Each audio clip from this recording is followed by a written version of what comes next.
And so it's going to be used by every company, every industry, every country.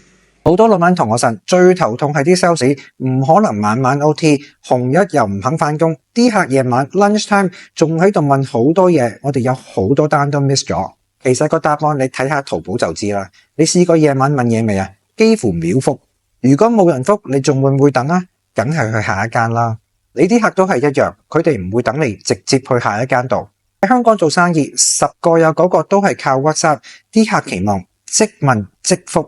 問價約時間，甚至 send 張相過嚟就話要落意見啊！但係啲伙計有冇可能24小時按個？仲未嘅紅日長假期，即時冇得放假咩？我哋睇過啲數據，夜晚8點打後，好多人喺度查價、格價、約試用，甚至落單。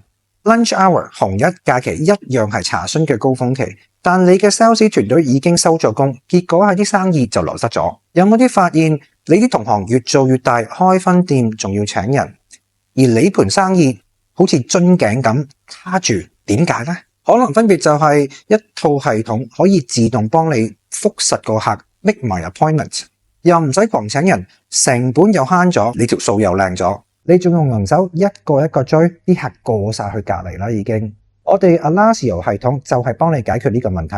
呢套系統可以24小時全年無休咁幫你覆 WhatsApp， 唔止係 WhatsApp， 如果你需要 email、Facebook、IG 全部都得。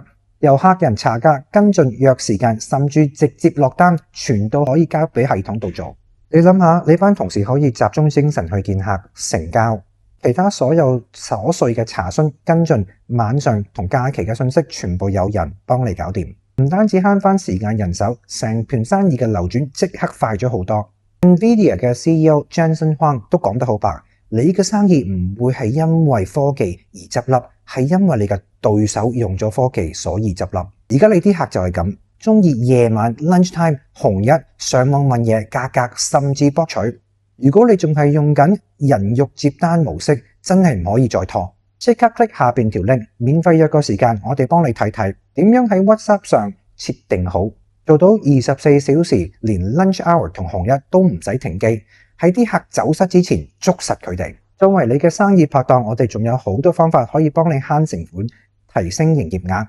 唔好再睇住啲客過隔離，今次就要捉住佢哋。淘寶啲商家都做到秒覆，你一樣可以做到，仲可以做得更貼地。